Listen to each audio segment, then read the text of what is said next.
Welcome to Cannabis 360, your source for cannabis and psychedelic industry news, interviews, and insights.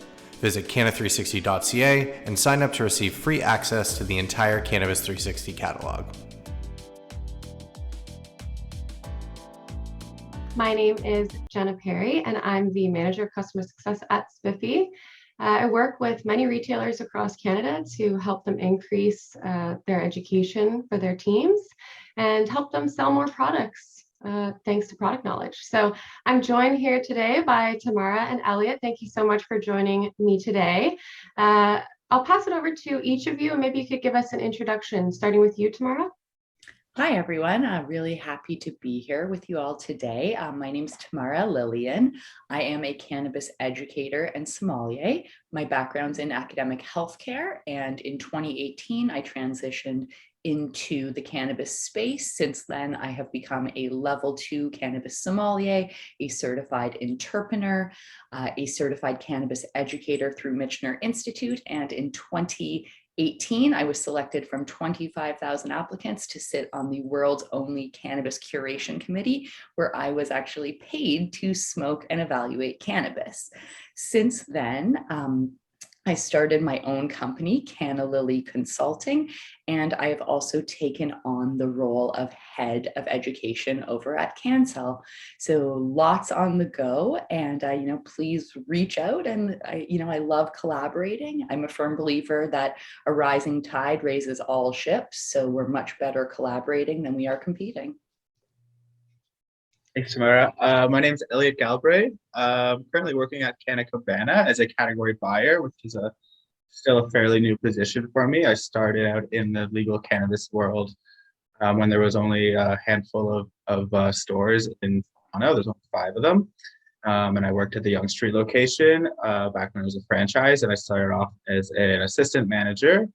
Brought it all the way through COVID, was promoted to manager. We were acquired again by High Tide, and then I worked under High Tide as a corporate store for over a year. So I have over 2 years of cannabis retail experience, more I guess in the management sort of sphere. And now I work as a category buyer. So I work on product procurement, actually making all these cannabis orders and submitting them. As well as working on our white label products and whatever else is sort of sent my way. Great. Thanks for introducing yourselves. I think we can all agree we're aligned in, dispelling myths and debunking stereotypes that this industry has. Education plays a big role in the growth of the industry and consumerism in general. So I think this is a great segue into one of the first questions that we have here on the panel today. So with budtenders being considered one of the most essential roles in the cannabis industry, we've seen massive reports about high turnover rates on a regular basis. What do you see as the major factor leading to this high turnover rates? And what are some strategies that retailers can use to prevent this? Maybe I will pass it over to you, Tamara. Sure. So I think, one of the basic elements here is the culture of a store. So it really depends what vibe the managers and the owners are cultivating. If they are cultivating an environment where budtenders feel respected, feel empowered, they feel like they have opportunities to learn, to grow, to share, opportunities for team building, I think that offers an environment that's conducive to kind of long-term employment. But if there are environments that are unpleasant, hostile, there is a lack of role clarity or a number of other, challenges in the workplace, there's a major incentive to leave and seek an environment that's more conducive to your success. So I think the onus here really lies on the store managers and owners to create an environment that people want to be in. Make everyone feel like they're an important part of the team. Yeah, I think you hit it over the head with that, Tamara. I would definitely just add that sort of making sure that budtenders know what to expect. And that means they know what to expect in terms of it's not just a chill job or not just smoking dabs in the back room all day.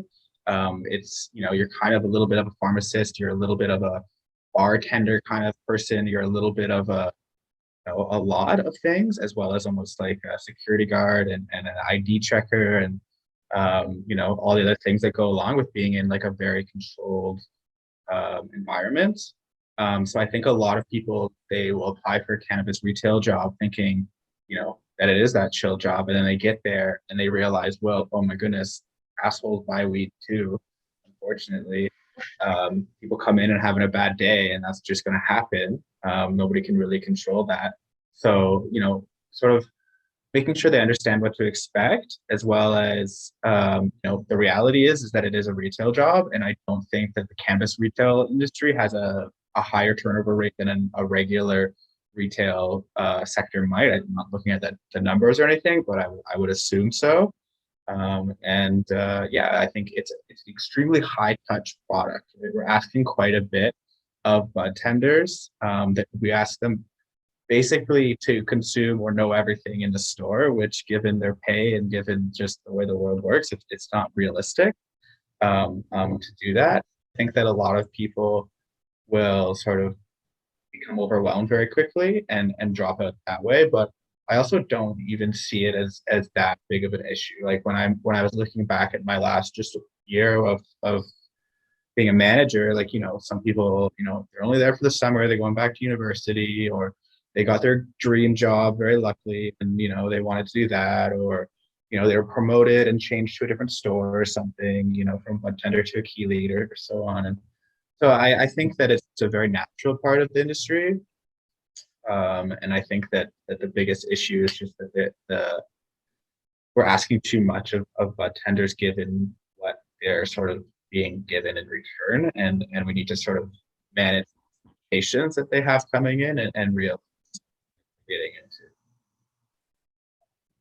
Yeah, for sure. And I think just speaking a little bit to turnover, Spiffy being a budtender education platform, we see that happening very frequently where, I mean, maybe they're not turning over into a completely different industry, but just, leaving and going to an alternate retail store. So we see that happening, people completing training and then moving to a different store. And this training follows with them. So that's why education is really important, because it's transferable, which I love.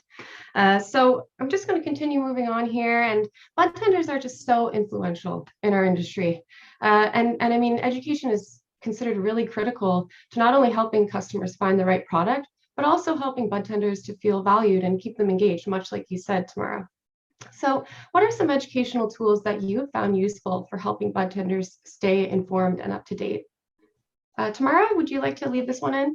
Cancel hat for a minute. Of course, over at Cancel, we do offer a streamlined product knowledge session. So that's a way where you can just take 15 minutes of your day, log on to our learning management system and, complete some product knowledge sessions to learn, about specific products.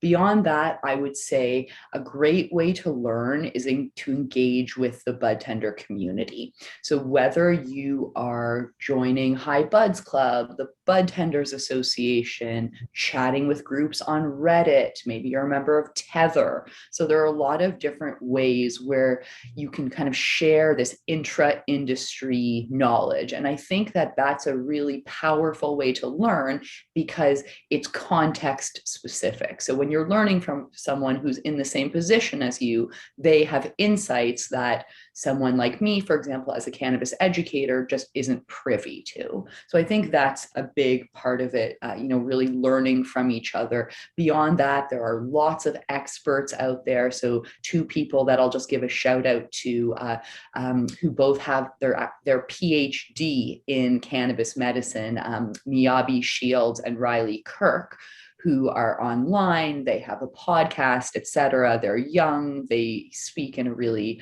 approachable manner. So, there's lots of content creators out there who aren't looking to monetize their offerings, but genuinely are, in a similar boat to me, where we all just want to advance the rhetoric around cannabis and change the nature of the conversation. And I think we all can play a role in making that happen.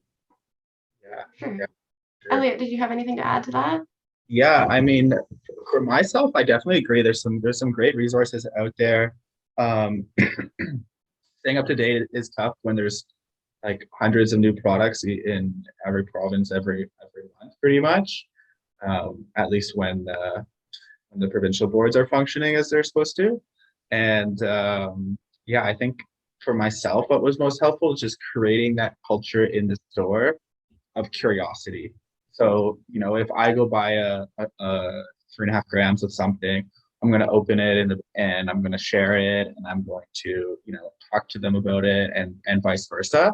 And, because I understand that there's only so much that you can really read about a product or read about a process to understand it. At some point, you got to open the bag and stuff your nose in it old school and throw back a joint and see what it's actually like to yourself. I definitely spend way more time on Reddit than I should looking at cannabis conversations, I guess, about different products and stuff like that. And Twitter as well. Like you'll sort of understand, and you can follow different reviewers that really enjoy post pretty lengthy reviews, and you'll throughout time understand their tastes, and then you can kind of pass that along to budtenders, and they'll in turn pass that along to the customers. But yeah, I mean, every what I used to do when I was at the store is I would make like a weekly new product list, which was basically just a summary taken from usually the OCS site, and then I would sort of add in information on top of that either I just knew or I researched, and sometimes it's like 25 pages and it's just not realistic for them to be able to memorize all that, but it's giving them the sort of foundation to be able to talk about it a little bit and have a few points. This has sort of this flavor, this is special because of the way it's packaged or it's hang dried or whatever the selling point might be. But I'm definitely pretty wary about being educated by the person that has a vested interest in selling the product. Like there's a lot of really great product reps there, and there's a lot of not as great product reps out there that either knowingly or not knowingly have false information. And it's it would be very irresponsible of a budtender to false information. And I think that as a manager, I'm not going to say I know everything, but if something is just obviously not true, it's definitely my responsibility to kind of put a stop to that.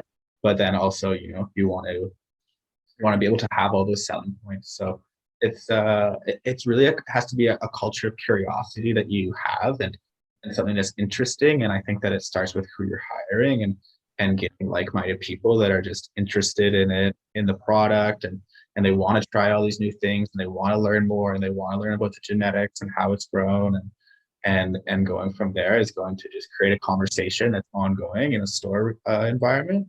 And I think that's the best way to do it, because you're not going to go into a store and really appreciate someone just telling you the same things that they can find on the internet.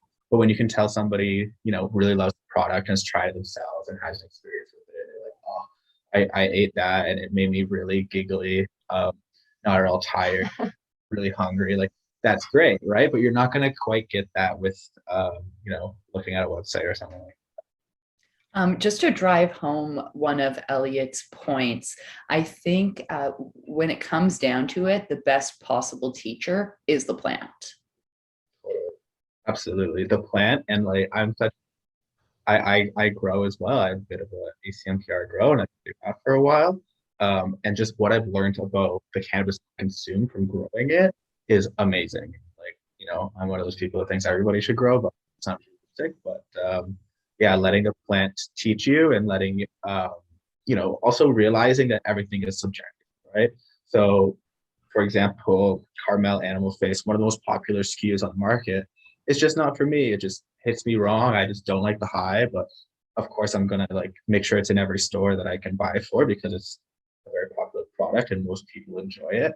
But then I can also give people that heads up, hey, if you react this way to these sort of terpenes or to this sort of strain, then maybe avoid that one, which is not something you're going to be able to get. Carmel's not going to that that might sort of be the case. Yeah, and I think that's something, I mean, we're hitting an interesting point in the industry too, where initially when I was going into retail stores, it seemed like everybody had that curiosity and that passion. But I think now I go into a store and I meet somebody who just started and I'm like, oh, you must be really excited for this new job. I'm really happy to see you here. And they're like, oh yeah, I just live across the street. And so you're seeing people enter as budtenders just because it is just a job, right? So I think what you said about hiring like-minded individuals with that curiosity is very important for the success of the retailers right now too. So thanks for mentioning that.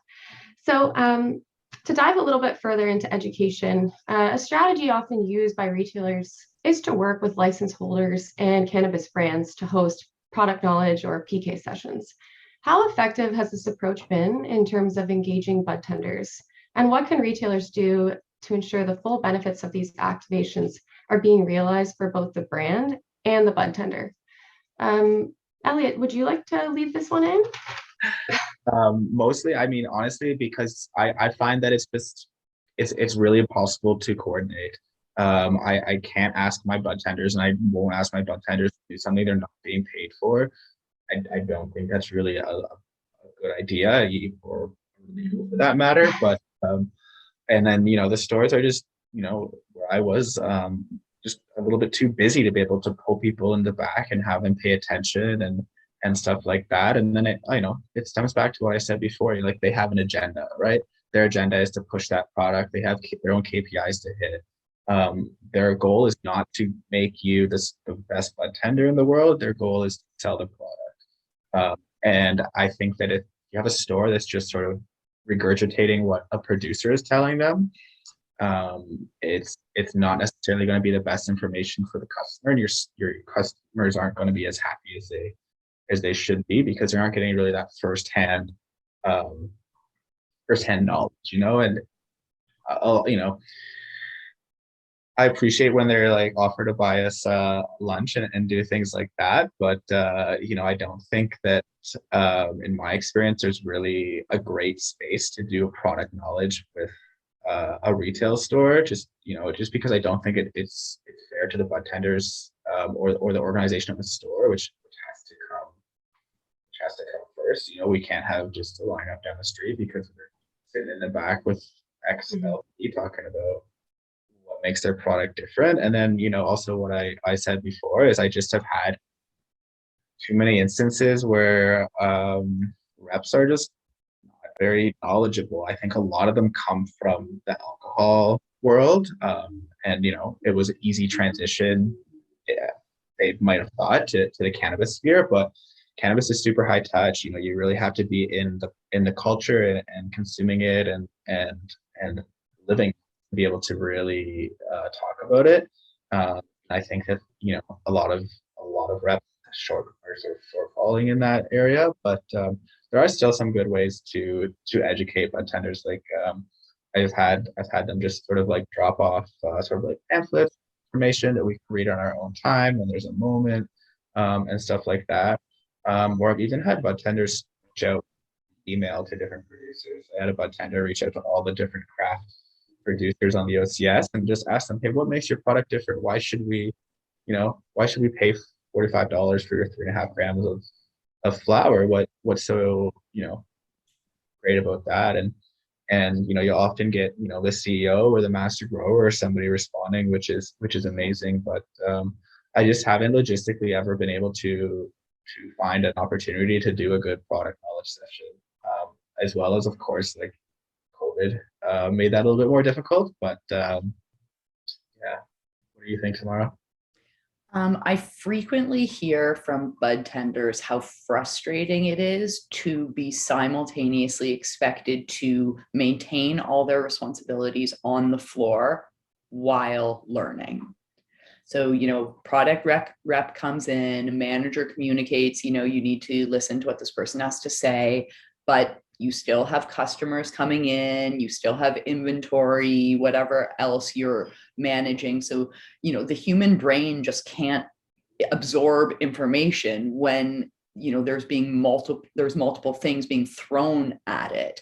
And I think what it comes down to at the end of the day is we need to streamline these PKs and incentivize them.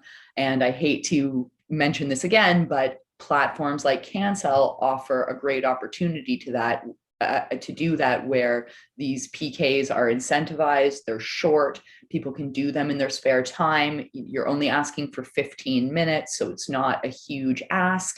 And there is some sort of potential return for the bud tender, so they feel like their investment in their own learning is actually rewarded or appreciated in some capacity. So, like the days of saying, oh, hey, I'm going to give you this t-shirt or this hat, that's just not a sufficient incentive anymore. And, as new brands come to market, there's more and more brands, there's more modalities of ingestion, things are constantly changing. And so we really have to be realistic with what, a bud tender can hold in their mind at one time. You can't name 500 products. It's just not realistic. So we have to think about ways of communicating this information so it's actually conducive to uptake, but doing it on the floor, it's just not working. And the other comment I'll make is brands that have, upwards of 20, 30, 40 SKUs have to be extra creative and thoughtful in how they're communicating their messaging, because trying to cram 40 brands down someone's throat in an hour, what kind of uptake are you really expecting? Even like a university student who's frantically taking notes is still not going to absorb that much. So we have to really get creative. And I think we need to innovate a little bit in the way that we're providing this information, especially if we're expecting bud tenders to actually absorb some of it and translate it on the floor. Yeah, no, that's well said. I think, Jenna could maybe speak to this as well, even with Spiffy, but the fact of the matter is, and I think the cancels even give you like a certificate, right? So you can sort of like add that to your resume, and then maybe use that to leverage a promotion or something to that effect. But I did like that sort of idea, and I also like Spiffy just because if you're a bud tender, you've already invested like $45 to get your cancel, right? You've already invested the time to show up to work. You've already, applied for the job. You've already put some effort into getting that position. A little bit more effort than maybe another retail job. So, asking a bud tender to go on their phone whenever they're, hanging it up to work and just smoking a joint and go on Cancel or Spiffy or just Googling or just whatever, Reddit, and investing in themselves again with education, I think is a great idea, but forcing that upon somebody is really not my cup of tea. Yeah, for sure. You can lead a horse to water, but you can't make them drink, right? Yeah, So, yeah, and I think speaking a little bit about alternate methods of education too, everyone learns a bit differently. So there are a lot of versatile tools that people can incorporate into their existing operations in stores. And Spiffy is definitely, not something that's designed to replace PK sessions by any means, but it's kind of serving as a consistent touch point for these bud tenders, because it is a free platform for bud tenders to take advantage of. So although we do partner with many retailers across Canada, we also partner with those licensed producers to ensure they're communicating their brand story and their product story. That's one thing that I think bud tenders are really eager for right now, is the story behind why these, why this lineage has been created and why this is being curated in this method specifically, and what those key differentiators are. So it's not to say that PK sessions aren't working, but it's just kind of thinking outside of the box, because everybody is a little bit different. To your point, Jenna, I think that something like bringing your team on a grow tour, that's a great way to learn about a brand. It's good for team building. It's good for the brand. It's good for the bud tenders. Everybody wins. And you're off site. You get to see plants in their natural habitat. That everybody wins in that type of scenario. Yeah, hands-on for sure. I've actually never gotten the experience yet to visit one, but that's on my docket of things to do. We'll take that offline, Jenna. Let's make that happen. Okay. Okay. I think this is actually a perfect segment into the next little question here about the gaps that we see in the budtender education. Is it, do we think that it's pertaining to the mass amounts of product SKUs that are available in the market, or is it more the science behind the actual plant itself, or the POS system, the technology that's available to them? What do you think, Elliot? Honestly, what I think is hands down, it's not about the software. I think that almost pretty much everybody I've ever encountered in my retail experience in cannabis is quite able to operate the POS system. We sort of give them a rundown. We mostly have to just explain to them the regulations of what you have to do, but anybody can really run the POS systems. I think most people are using Kova. My retailer was using Global Till, but either way, they're quite intuitive, and people are really good with that. Where I think there's a lot of gaps is concentrates. So whether it's hash, whether it's anything dabbable as well, there's just a huge knowledge that I've seen.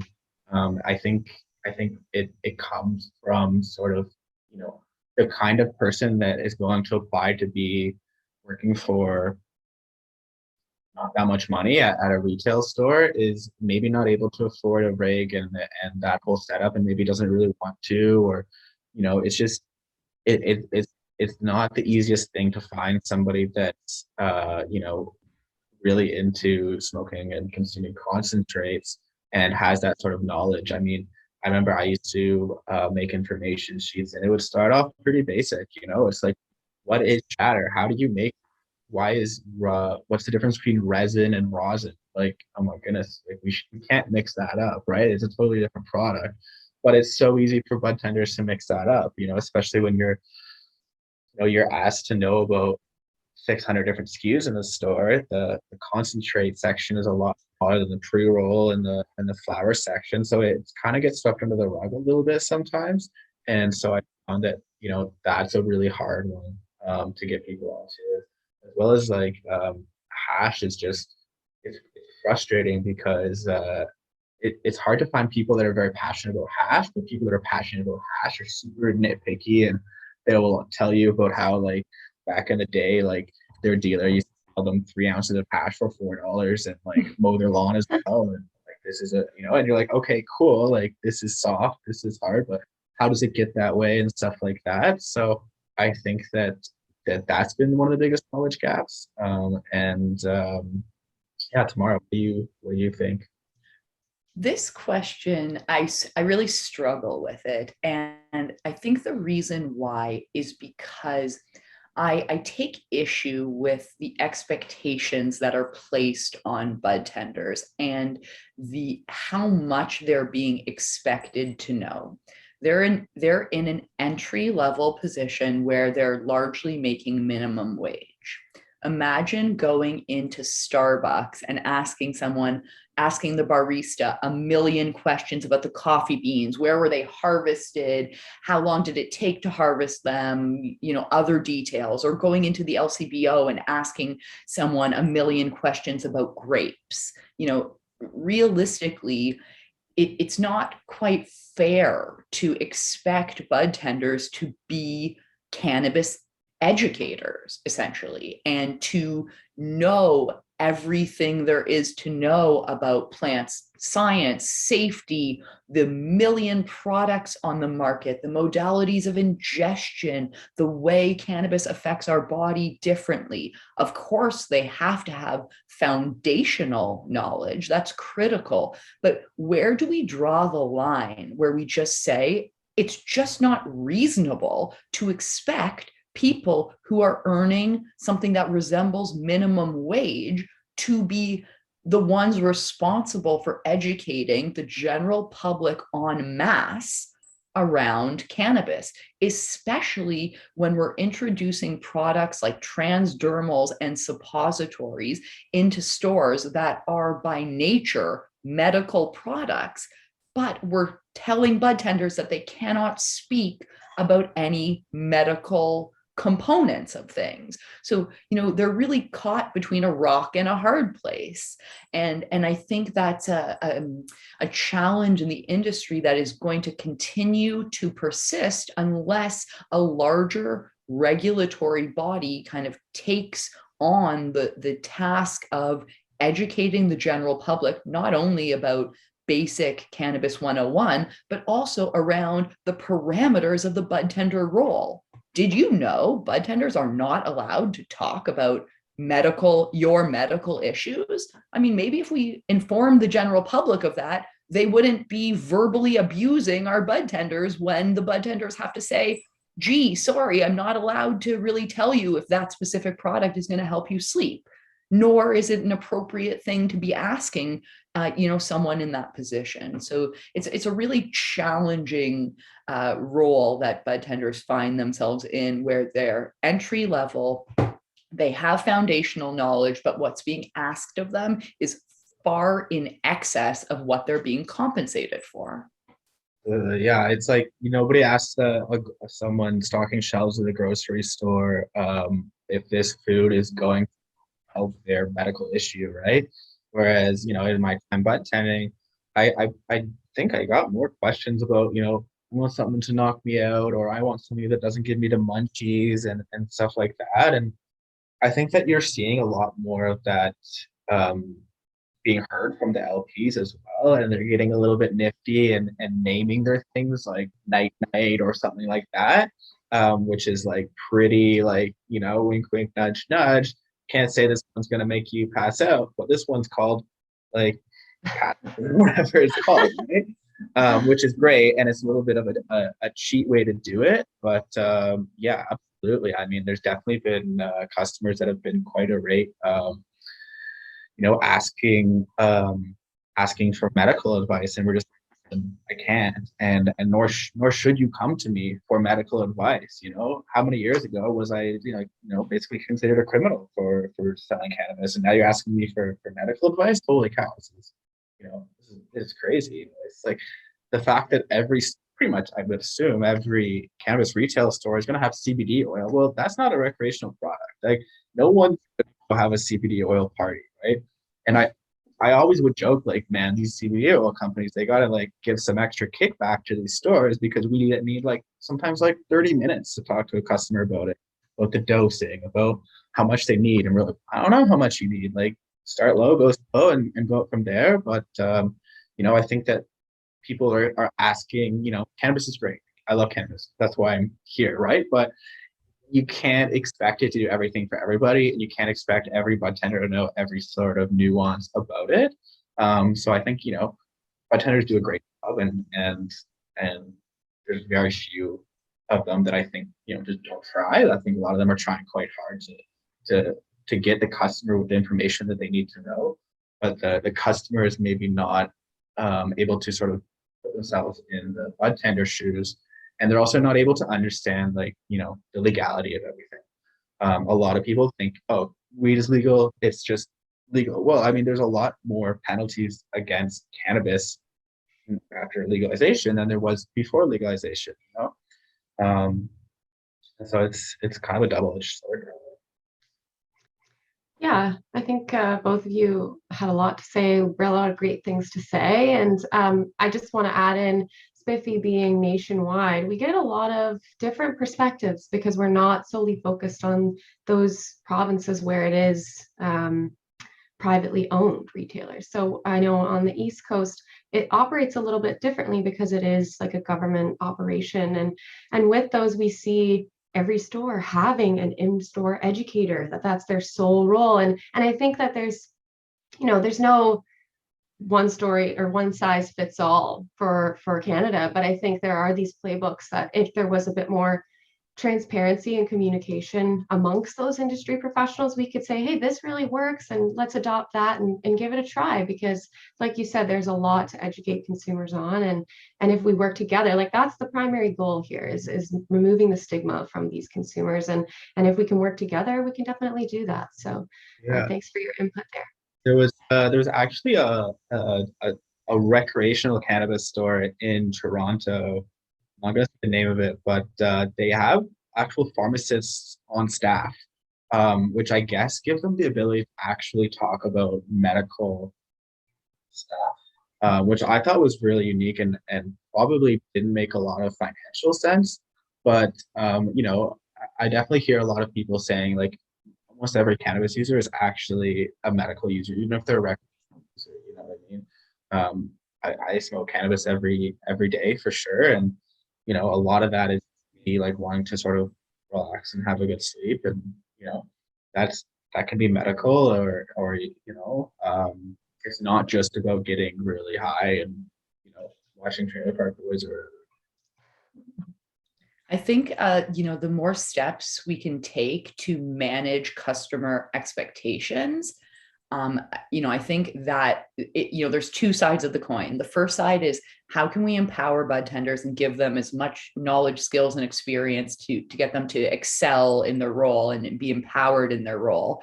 But also, what can we create resources like in-store educators or in-store pharmacists even. And then the flip side is how can we explain to consumers that this is not your doctor's office. This is not where you come to get medical advice. This is not where you come to get advice on dosing or titration. This is a retail store.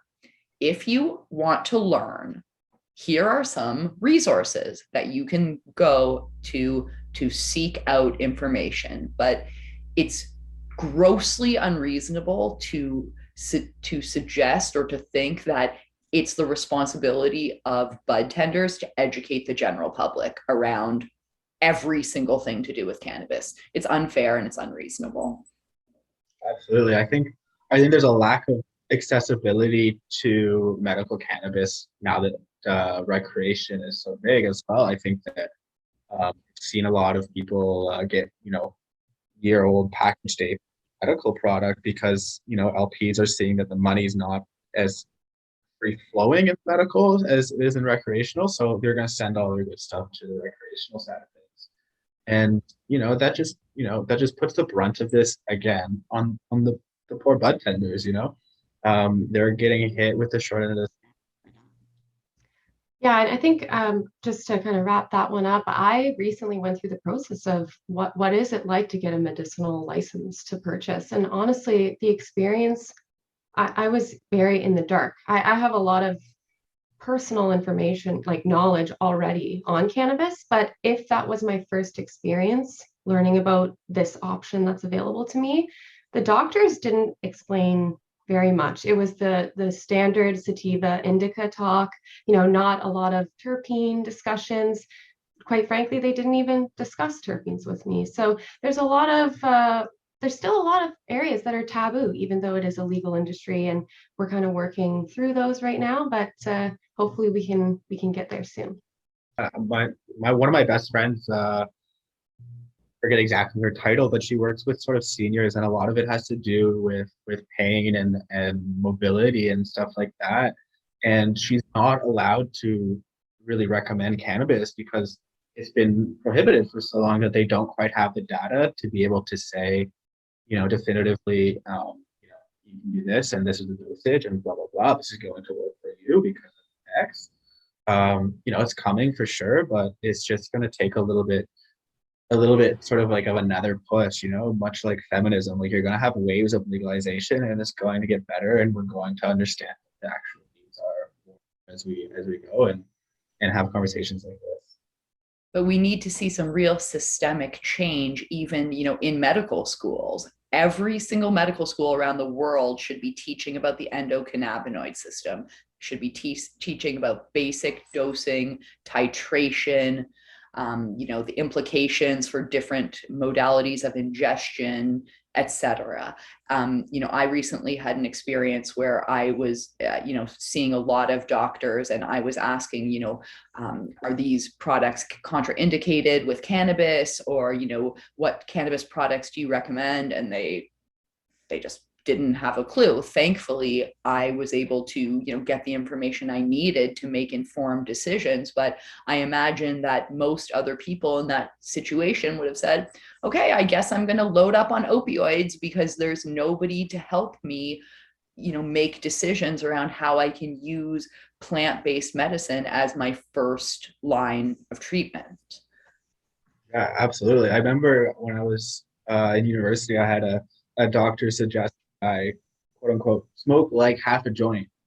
And I was like, of what kind of weed do you like suggest? And he was like, I don't know. I think you should just smoke a joint. Like he didn't know, right? He couldn't prescribe me anything. He couldn't tell me where to get it legally or anything like that. But so there's definitely a disconnect there. And I think that, yeah, it's a huge systemic problem. And something like the medical industry is, it's just so big and it's so based on fact that it can be a frustratingly slow moving train.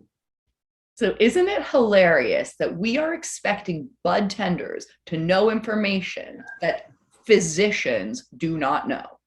Yeah. What are we doing? For sure. Great. I love that. And I think this is we're kind of, going to cut it a little bit short here soon. So I'm going to wrap it up with a couple more questions. And this one specifically, maybe I'll pass this one over to you, Elliot, given your retail experience. So most individuals entering the industry as a budtender likely want to progress in their career, much like yourself. What approach or strategy should retailers take to help facilitate promoting employees internally and creating clear paths of career advancement? Yeah, it's a great question because I think there's so many different ways that you can progress in the industry that there's not really one clear path to do it. But definitely, generally speaking, I think making sure that there's an engagement. Of course, I work for the largest chain of a large corporation, but making sure that there's still that engagement between whoever's at the head office or whatever, and whoever's actually in the store. So, a lot of I would credit my weekly sort of wish listed item, right? We'd get 10 items or so to ask, whoever's doing the ordering that for the store to add to our list. And I really thought about it and I was really methodical about it. And, for example, we started off, we had like no hash, or we'd have like one SKU of hash. And, like I said about the hash consumer before, like they're really finicky, they're very opinionated. So you just have to have like 3 weeks worth of hash in store at least, just have a very wide array of it to satisfy everybody. And so I started doing that, and I started, just reaching out and asking for help with something if I don't know, and just really being engaged. I don't know if there's one thing that is going to be the key for an industry or for a company to do to be able to facilitate that, other than just recognizing that the people that are in the industry are the best people to speak about the industry. That are the best people to sort of move up into it, because cannabis is so specific. Anything from the marketing side of it to HR side of it to compliance side of it. It's very different than anything else. And so I think that as long as a employer can understand that, then I think that it just makes sense to reward loyalty, and to reward hard work, and to be on the lookout for that as well. I think it's just a no-brainer. I mean, hiring and promoting internally is a lot less risky than it is to just bring in a brand new face that you might not really know the nuances of. There's definitely some people that will interview great, but maybe not that great when it comes down to it. But just having that transparency and just, creating a culture where nobody's sort of scared to reach up and say, hey, look, I'd like to ask my manager about this. I'd like to talk about, the possibility of doing an order using flow through. Can we get some of those items? I think that would be cool. And making sure that there's an avenue for them to do that is really important. And, it keeps it from just you work for the place, and it makes it more like this is my store as well. Just having that engagement, and there's so much who doesn't want to run their own weed store. Yeah, Just to add a little bit to that, I think, there's something to be said for creating a real team dynamic, almost like a family type feel where everyone feels like a valued member of the team. And, you even have some junior members of the team, maybe job shadow some of the senior members of the team. So you give them insight into what other roles might look like, and they can get a sense of whether or not they would be interested. The other piece I would say is an investment in organizational development. So creating opportunities for team building that are either off-site or out of work hours, bringing in someone like me to do a session on quality cannabis where you have an opportunity to learn in a fun and relaxed setting. It's not brand specific, but it's, the owner or the manager saying, look, I have a vested interest in advancing all of your skills, and I've paid for you to get this experience, because I know we all win if we all, can develop together.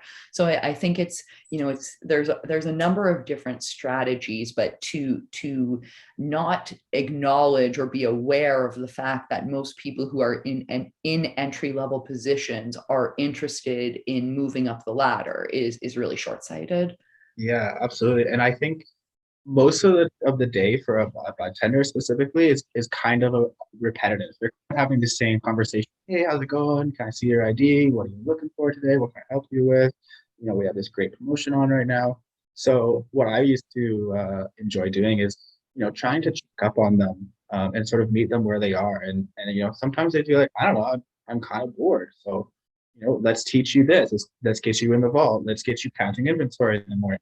Let's get you, learning, what might be above your actual position. But what it's going to do is when that position comes open, it's a super easy hire because you not only know that they can do it, you've seen them do it, you taught them yourselves, and they're ready. You know what I mean? And they're obviously willing and wanting to do it, and they want a little bit more responsibility. So I think just like pushing people that want to be pushed is just so key, and it's going to keep them engaged because, I've had people working under me that are literal practicing lawyers, you know what I mean? They're very intelligent people that are doing budtending for whatever reason, and they might still want to have a little bit more intellectual stimulation. And so allowing for that is just a win. Yeah, and I think just finally to wrap that up, I have definitely seen this kind of falls back to that initial question that we talked about, which was turnover, because I think really giving that opportunity for people to level up within the industry, within the company, it keeps them there because they feel invested in, and that's really important. We're empowering these people to work through the ranks at the company they're at, instead of, what, I'm a really willing and ambitious person, and I'm going to just go work in non-cannabis retail. I'm going to go take those skills and go somewhere else. So we want to keep the talent that we have in here for sure, and I think that that's definitely a way we can do it. So moving on here, in terms of onboarding new staff with potential very little prior cannabis experience or knowledge, what are some techniques that you found effective in terms of helping them transition into this role? I know CanCell is definitely going to be one, and Spiffy also is one of those tools too. Elliot, is there anything else that you could think of? Yeah, honestly, I just would go around the store with them, and I would just talk their ear off about product. And I expect them to absorb a small percentage of it, and that's okay. And we're going to come back to it. And I used to really enjoy having days where I sort of set aside my schedule so I could just be on the floor working with somebody who was new. And sometimes, yeah, I mean, I know there's different maybe political ideologies about why you shouldn't maybe hire somebody that doesn't consume a lot of cannabis in a cannabis store after, years of prohibition and people being fired from jobs for consuming cannabis. But it does happen, and sometimes you need that person, and that's the pool you're given, and you'll take somebody that maybe doesn't smoke cannabis but likes edibles or something to that effect. And so as long as you have that curiosity, and as long as you can sort of like talk to them like a human being and just engage with them daily in a casual manner, I have found that does really well. And just making sure that they're listening as well.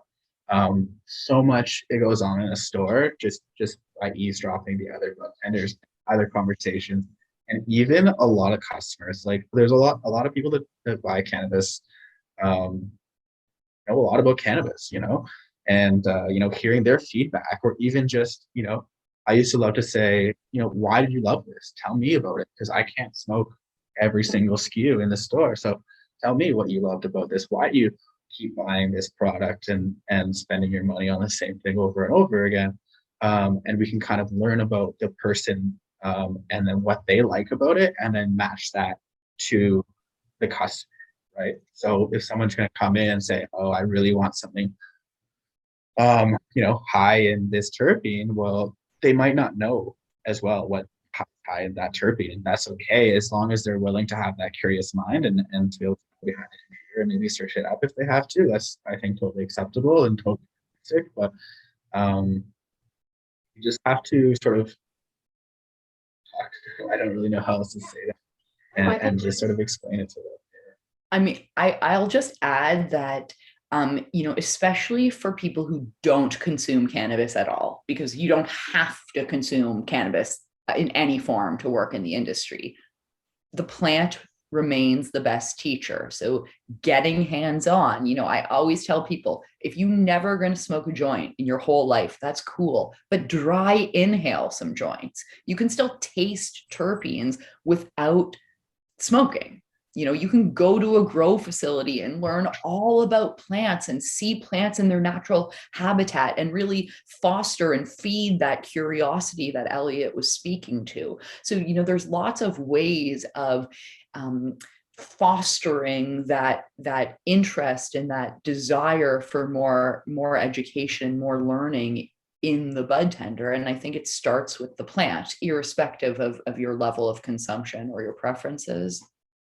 Yeah, absolutely. I think that really hit the point. Like, I would definitely double down on that and say, like, just asking somebody what kind of flavors, what kind of aromas do they like, more earthy, more fruity. That's going to get them where they want to go. Somebody that wants something more earthy is not looking for a very invigorating sativa. They're looking for more of a hybrid or an indica or something, because that's going to be more likely the terpene sort of profile. And you don't have to consume cannabis to be able to smell it and to be able to look at it to judge the quality, and to just remember what other people have said about it as well. And you got to hire people that give a shit. You can't teach people to give a shit, but you can teach people about cannabis. And I think that's hard for some people that know a lot about cannabis and don't really, I guess, give a shit. And that's just not a good hire. Yeah, I can stand by that. Like, as long as people have that curiosity, that drive, I think everything can be taught. And those people with very little experience in cannabis, whether it's consumption or just working in the industry in general, they bring a unique perspective into the retail store too, because they're serving as these consumers that are entering with very little knowledge, right? So they bring this new perspective to the team as well. And I think that there's great value in that. Yeah, I love opening a bag and showing it to my girlfriend who doesn't really care for cannabis, and what she smells is totally different than what I smell every time, because it's just a different way to look at it, and it's a different sort of palette as well, and it's really interesting. Okay, thanks so much for joining us, Tamara and Elliot. It was such a pleasure to hear what you had to say on all these awesome topics about empowering our bud tenders and making this industry a better place. Absolutely. Thank you very much, Jenna. And everybody, don't forget to be nice to your bud tender. And if you want to, tip them, and just be a kind person.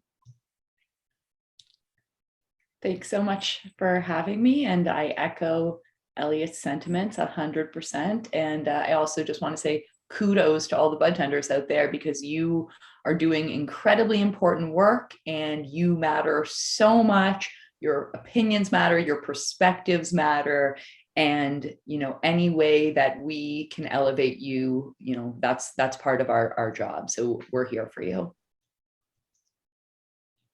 Okay, great. Thanks.